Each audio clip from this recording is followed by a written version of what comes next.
Train Dreams is directed by Clint Bentley and stars Joel Edgerton, Felicity Jones, and William H. Macy. Train Dreams is a moving portrait of Robert Grainer, a logger and railroad worker who leads a life of unexpected death and beauty in the rapid changing America of the early 20th century. I did not hear much about this movie when it first came out until all of the award seasons started coming up and it's beginning a lot of nominations, and I've been meaning to check it out in theaters, but in my area there have not really been many showtimes until I found out just a few minutes ago that there were going to be some showtimes. So Train Dreams unfortunately was that one movie that I had to stream, because I could not wait any longer and I really wanted to check it out because I heard so many good things about it.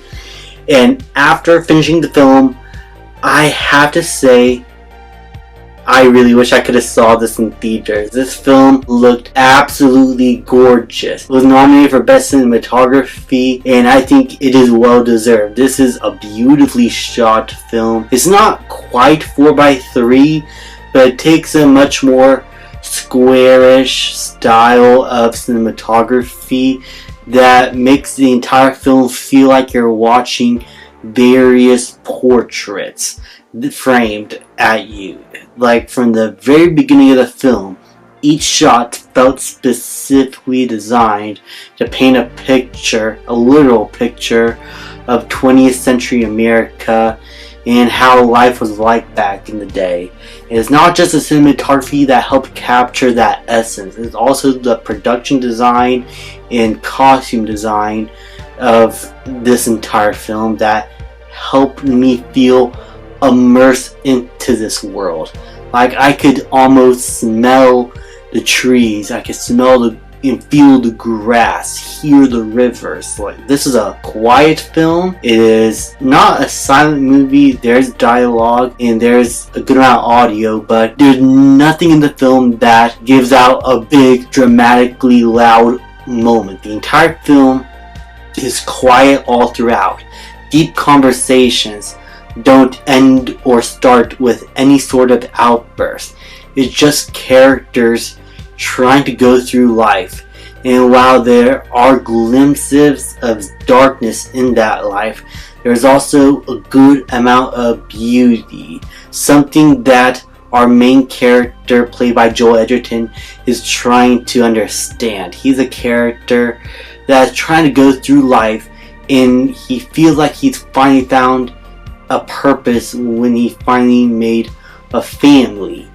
And once that starts slowly being peeled away, he goes through an arc where he's trying to rediscover what life is supposed to mean, because everything he thought was supposed to be right going on in his life is going wrong. And he feels like there's a curse that is put upon him, because sometimes there are parts of his life that feel like he's being punished for a very dark deed that was showcased in the very beginning of the film, and that haunts him all throughout, and he feels like he is being punished for something that he feels like he could have done something better or to change the situation.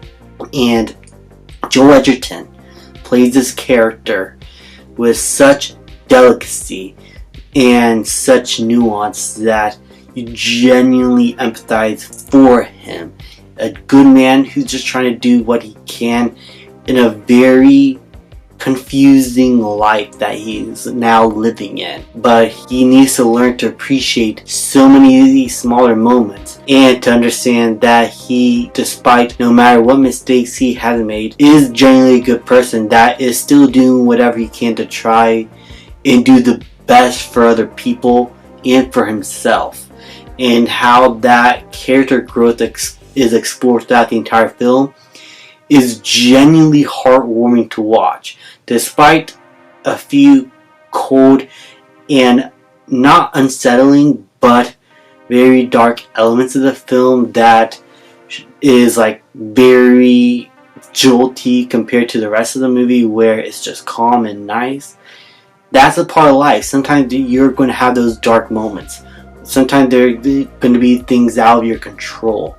And sometimes there are dark spots in your life that you have no control over, that you are unfortunately a part of. And you just gotta do your best to navigate towards a much more positive direction for you and for everyone else. And the movie explores that beautifully with exceptional direction by Clint Bartley.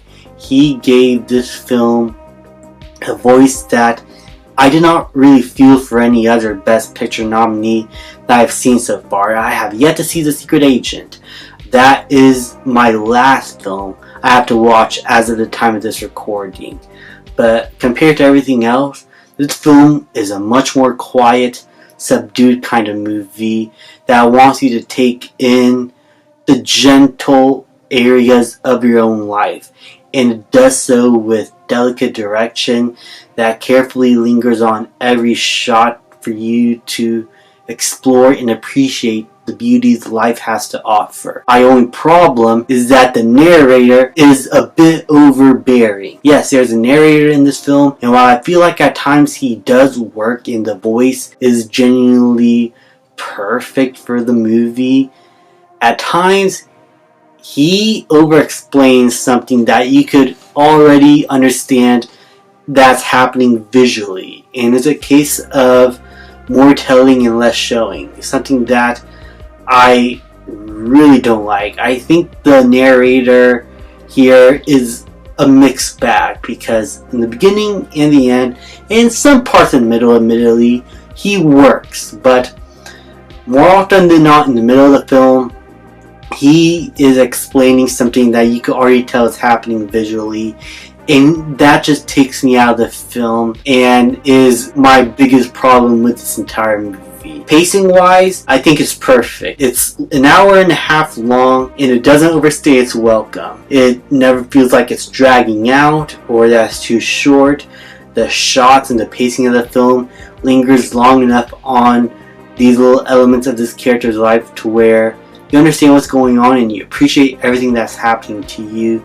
I think overall the pacing and overall direction the film goes for is really well done. The acting all across the boards is incredible. As I said, Joel Edgerton is amazing. Felicity Jones is also really good. William H. Macy gives a pretty heartbreaking performance. And many of the other actors in the film, which I wish I could remember the names of, all do really good jobs in their role, and each one of these people felt like real people. They all feel like they're having genuine conversations, genuine empathy and feelings for one another, and trying to treat each other right and live life the best they can, which is basically the entire theme of this film. Appreciate what life has given you, even if it's not giving you the biggest reason for something ever. Like there's no grand plan sometimes for you. Sometimes you're not going to be able to change the world. Sometimes all you could appreciate is the little moments in the quiet life that gives you genuine happiness. And if you're able to find what gives you that genuine happiness, whether it's something big or small, that is enough for you, and you'll feel worth it by the end of your life, and you'll feel fulfilled. I'm going to give Train Dreams an A-. Thank you guys so much for watching. Please leave a like, subscribe, comment, and I will see you guys next time.